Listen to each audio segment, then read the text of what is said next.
Dude, I told you in the group chat you guys were gonna be late. Are you joking? We're sorry, man. Come on in.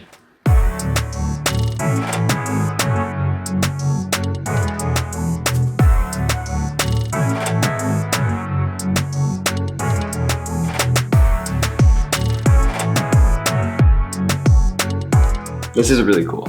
It's like a really cool thing. This is in Paris at a very iconic skate spot, which is really cool. Yeah, I honestly didn't have like the realization until I was in Paris. I mean, it was my first time traveling to go to a scooter shop in Paris and like walk into seeing them watching vault videos and like recognizing me and then didn't speak English. That was a trip. Video games frustrate me. What's your game of choice? Right now? Probably still Call of Duty. I'm still yeah. running it. I'm still running it. Yeah. It's like MTV Cribs. All right, now that you've seen my apartment. All right, you guys wanna get coffee? Yeah, let's do it. Let's go.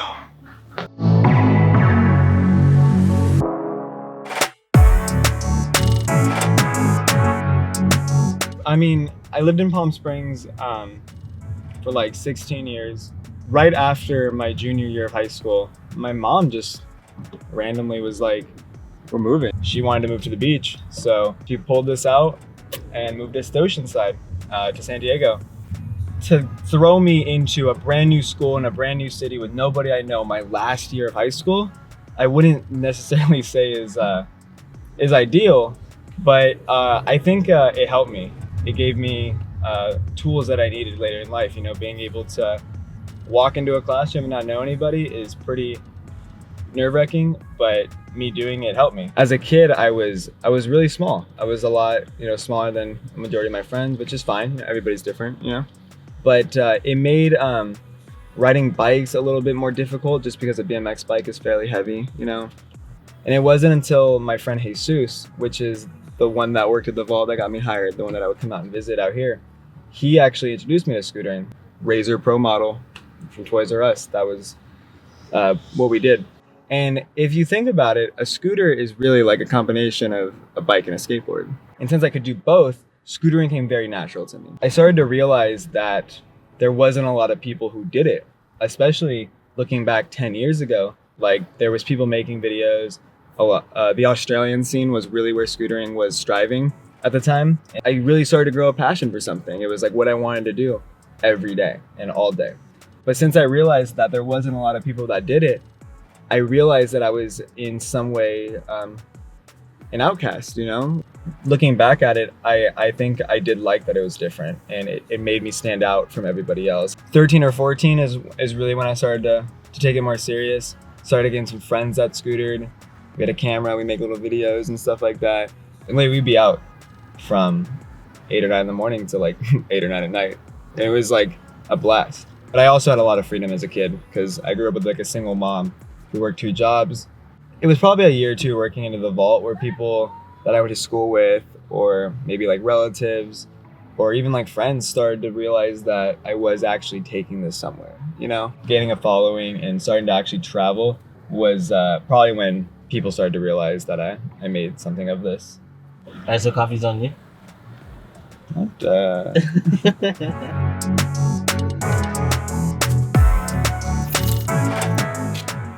All right, so we are here at the Vault Pro Scooters. Nobody's here yet, so I'll give you guys a little inside tour.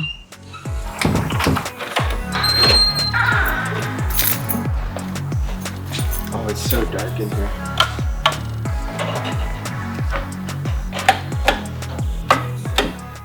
All right, oh my God, it's a lot of product. It's a weekend.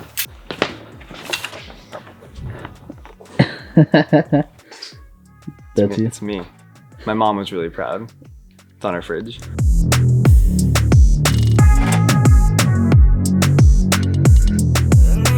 Okay, we are open. So this is the vault. This is where I've worked for the last 4 years. This was the first job I got when I moved out to LA. It kind of just fell into place, and to be honest, I wake up every day and I love what I do. But so I actually was hired on my 19th birthday. So yeah, next Saturday will be 4 years. And my title here is content manager. Or a big chunk of what I do ties directly into inventory for the website and everything like that. Designing apparel, designing graphic stuff for marketing, product photography. We do a magazine and I do a lot of work on that. We do that a couple times a year, which is pretty cool. And honestly, the list goes on with just little things.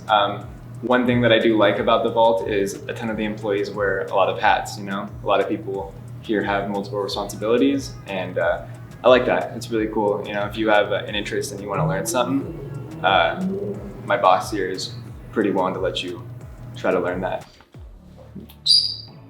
You said that's your second one too, right? Yes. The first one that I did was really just a test to see, you know, if anybody would buy something with my name on it, and was pretty overwhelmed with how many people decided to buy it. So this is the storefront. Obviously, this is what customers would see. Pretty much everything from grip tape to decks to wheels, and there's pegs, there's wax, headset, bar, pretty much every aftermarket part you can buy for a scooter, and 90% of the brands that sell them, we stock here. If I had to give a description of what the Vault is about, is just, you know, pushing the community further. You know, at the end of the day, the objective is to keep scootering growing.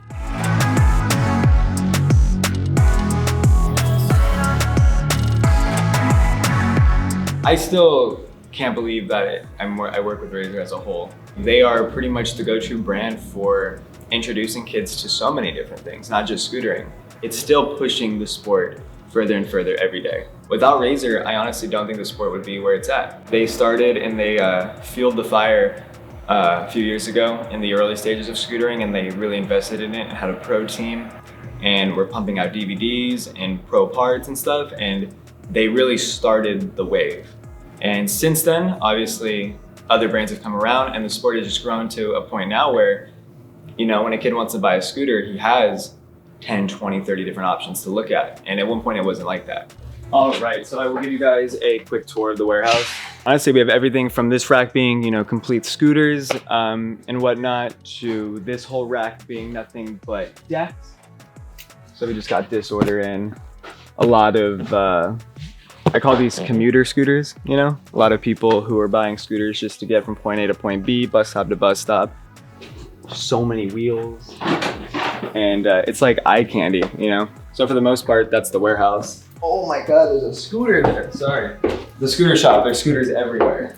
These are the upstairs offices. So there's this room and a room over there, but this is pretty much where I am 8 to 10 hours a day. I just have this like on deck, like just so if I ever need it. Enjoyable for kids. Holy. You already know how it goes.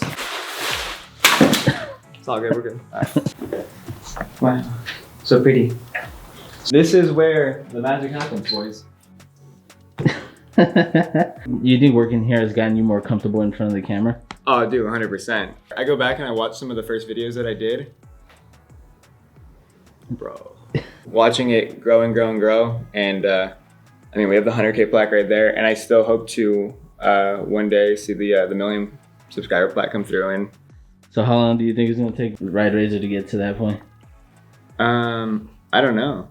Subscribe right now, down below. We'll wait. We're gonna wait right here. That's cool. We'll hold our breath. Ready? On 3. 1, 2. All right. This is what I do all day. Oh! Half court. Oh! Dude, I'm telling you. Uber? Yep. Get on in. You got masks? Yes. All right. Freeze, give me your muscles.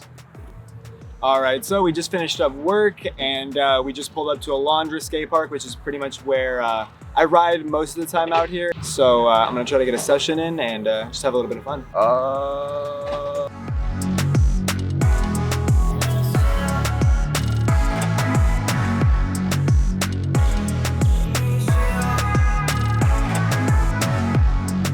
How do you feel being able to like sort of build a career out of scootering with Razer and Bolt, almost like a face of the scooter community. I couldn't be happier just, fast forwarding 10 years from when I first started scootering. I found a way to turn it into a career in a sense by not just being a rider. Every skate park we go to, it seems like at least one or two little kids on a scooter recognize you, like, oh, you're that kid from YouTube, you're the kid from YouTube. I was that kid because I want the interaction a kid gets meeting me outside of the skate park or in the skate park or in Walmart, wherever I might run into somebody, I want it to be the exact same. I don't want them to be like, oh, he's really cool on YouTube, but then in person he's not. Like, I'm literally just a goofball. When skateboarding was first, starting to become popular, it was a looked down upon sport, It wasn't really socially accepted, there was nothing like it. And now look at skateboarding, you know what I mean? And it's so funny that there's so much hate between scooters and skaters and stuff. Because scootering is literally in the early stages of what skateboarding was. Right. It ties into Razer as well. As long as we can continue to get kids into scootering, I don't see it going anywhere. And as long as, I can continue to support myself, I plan to stick into scootering as long as I can. I think the sport can only go up. It's been a wild ride, but I'm really excited to see what's next.